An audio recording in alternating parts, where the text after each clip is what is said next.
আসসালামু আলাইকুম বন্ধুরা, 2026 সালের 6 ফেব্রুয়ারি পুরো বিশ্ব আজ এক বিশাল বারুদের স্তূপের উপর দাঁড়িয়ে আছে। একদিকে যখন ওমানের মাস্কাটে ইরান আর আমেরিকার মধ্যে চলছে রুদ্ধদ্বার বৈঠক, ঠিক তখনই মধ্যপ্রাচ্যের সাগরে মোতায়েন করা হয়েছে আমেরিকার 450টি টমাহক ক্রুজ মিসাইল। ট্রাম্প কি আলোচনার আড়ালে ইরানের উপর বড় কোনো হামলা করতে যাচ্ছেন?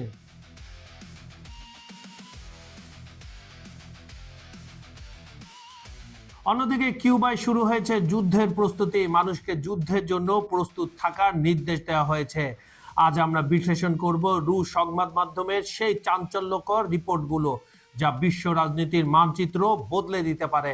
কেন ভারত আর রাশিয়ার তেলের বাজারে ধস নামলো, আর মস্কোর বুকে জেনারেল আলেস্কিয়েভকে হত্যা চেষ্টা কেন করা হলো। খবর সংযোগের জিওপলিটিক্যাল নিউজের আজকের ভিডিওটি শেষ পর্যন্ত দেখুন।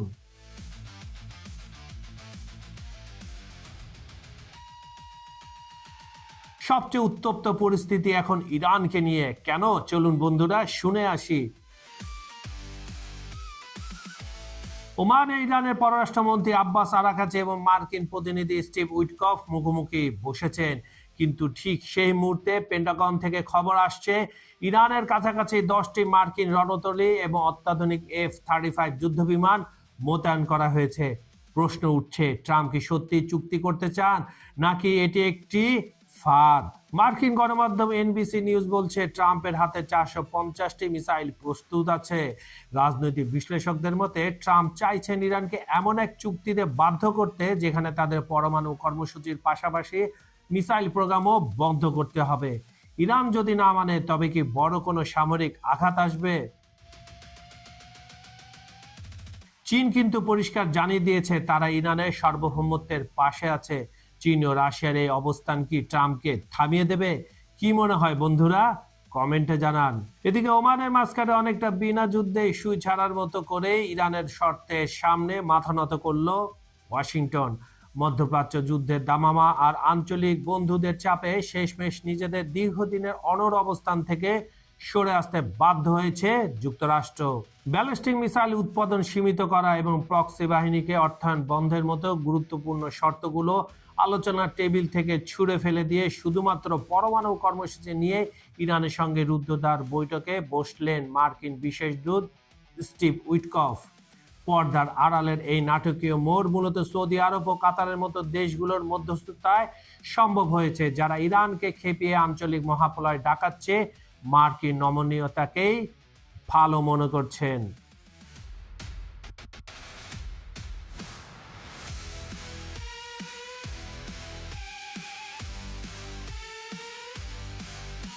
আলোচনার টেবিলে যখন সমঝোতার সুর, ঠিক তখনই আকাশ জুড়ে ঘনিয়ে আসছে ভয়াবহ এক সংঘাতের কালো মেঘ।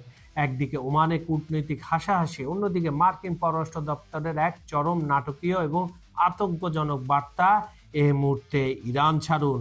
নিজের নাগরিকদের উদ্দেশ্যে যুক্তরাষ্ট্রের এই রেড অ্যালার্ট যেন কোনো বড় ঝড়ের পূর্বাভাস। বিমান চলাচল বন্ধ, ইন্টারনেট বিচ্ছিন্ন, আর স্থলপথে আর্মেনিয়া বা তুরস্কে পালিয়ে যাওয়ার আকুল আবেদন এটাই প্রমাণ করছে যে কূটনীতিক আলোচনার অন্তরালে ভেতরে ভেতরে এক ভয়াবহ সামরিক বিস্ফোরণ বারুদ জমেছে। এদিকে ইরান সাফ জানিয়ে দিয়েছে তাদের মিসাইল শক্তি নিয়ে কোনো দর কষাকষি হবে না। তেহরানের এই হয় লড়াই নয়তো আমাদের শর্ত, এমন অনমনীয় মেজাজ দেখে হোয়াইট হাউস বাধ্য হয়ে পিছু হটেছে। সূত্র মতে ইরান সরাসরি যুদ্ধের হুমকি দিয়ে রেখেছিল বলেই যুক্তরাষ্ট্র তাদের পূর্ব শর্তগুলো গিলে ফেলতে বাধ্য হয়। তবে এই নতি শিকার কি সামরিক কোনো কৌশল নাকি বড় কোনো পরাজয়, তা নিয়ে খোদ মার্কিনীদের মধ্যে রয়েছে তোলপাড়। মধ্যপ্রাচ্যের রাজনীতিতে এখন একটাই আতঙ্ক, যদি এই আলোচনা ব্যর্থ হয় তবে গোটা অঞ্চল এক অকল্পনীয় রক্তক্ষয়ী যুদ্ধের চাদরে ঢাকা পড়বে। ইউক্রেন ইস্যুতে আমেরিকা ও রাশিয়ার সঙ্গে কি আলোচনা হলো, চলুন বন্ধুরা শুনে আসি। আবুধাবিতে রাশিয়া, আমেরিকা এবং ইউক্রেনের মধ্যে দ্বিতীয় দফার বৈঠক শেষ হয়েছে। আলোচনা ফলাফল কি? বাইরে থেকে মনে হচ্ছে শুধু 314 জন বন্দি বিনিময় হয়েছে, কিন্তু পর্দার আড়ালে খেলা অন্যরকম। রুশ বিশেষজ্ঞরা বলছেন আমেরিকা ও রাশিয়ার মধ্যে সিক্রেট নেগোসিয়েশন বা গোপন সমঝোতা চলছে। বিশেষ করে নিউ স্টার্ট চুক্তি নিয়ে দুই পক্ষ অনেকটা কাছাকাছি এসেছে। ফ্রান্সের প্রেসিডেন্ট ম্যাক্রো পুতিনকে ফোন করার চেষ্টা করছেন, কিন্তু বিশেষজ্ঞরা বলছেন ম্যাক্রো এখন গুরুত্ব হারিয়ে ফেলেছেন, কেননা আমেরিকা ও রাশিয়া সরাসরি কথা বলছে কিন্তু ইউরোপকে দূরে সরিয়ে রাখছে। এর উত্তর হলো ট্রাম্প প্রশাসন চাইছে নিজের শর্তে যুদ্ধ শেষ করতে, যেখানে ইউরোপের কোনো দরকার নেই। অন্যদিকে লাতিন আমেরিকায় নতুন করে অস্থিরতা শুরু হয়েছে। কি কারণে চলুন বন্ধুরা শুনে আসি। ট্রাম্পের হুমকির মুখে কিউবা এখন তাদের নাগরিকদের যুদ্ধের জন্য প্রশিক্ষণ দিচ্ছে। রুশ রাষ্ট্রদূত জানিয়েছে কিউবা যে কোনো সময় মার্শাল ল বা সামরিক আইন জারি করতে পারে। রাশিয়া পরিষ্কার জানিয়ে দিয়েছে ট্রাম্প শুল্ক বাড়ালেও তারা কিউবাকে তেল সরবরাহ বন্ধ করবে না। কিন্তু রাশিয়ার নিজের অর্থনৈতিক খবর খুব একটা ভালো নয়। 2025 সালের তুলনায় রাশিয়ার তেল ও গ্যাস থেকে আয় প্রায় অর্ধেক হয়ে গেছে। কেন এমন হলো? ভারত কেন রুশ তেল কিনতে কিছুটা দ্বিধাবোধ করছে?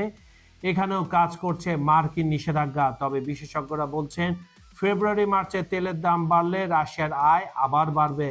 চীনের ভূমিকা এখানে বিশাল।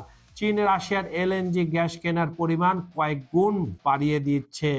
ভিডিও শুরুতেই বলেছিলাম রাশিয়ার ভেতরের এক রহস্যময় ঘটনার কথা।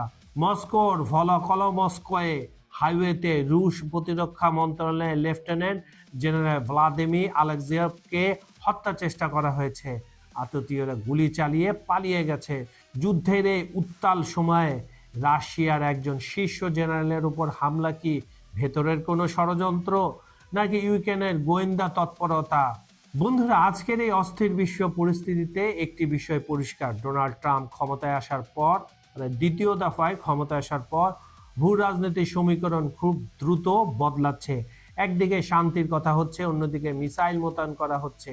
চীন, রাশিয়া এবং ইরান কি পারবে মার্কিন চাপ মোকাবেলা করতে, নাকি 2026 সাল হবে বড় কোনো বিশ্বযুদ্ধের শুরুর বছর?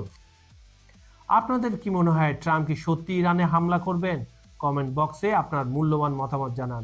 ভিডিওটি ভালো লাগলে লাইক দিন এবং এই ধরনের গভীর বিশ্লেষণের জন্য চ্যানেলটি সাবস্ক্রাইব করে বেল আইকনটি চেপে রাখুন। বিজ্ঞাপন ও প্রমোশনের জন্য ডেসক্রিপশনে দেওয়া নাম্বারে যোগাযোগ করতে পারেন। খবর সংযোগে জিওপলিটিক্যাল নিউজের অনুষ্ঠানটি আপনারা পৃথিবীর কোন প্রান্ত থেকে দেখছেন কমেন্টে জানান। আমরা আপনার মতামত শুনতে চাই। আজ এই পর্যন্ত আমি কাজল হায়দার বিদায় নিচ্ছি। দেখা হবে পরের ভিডিওতে নতুন কোনো ইস্যু নিয়ে। থাকুন ভালো, থাকুন নিরাপদ। আল্লাহ হাফেজ।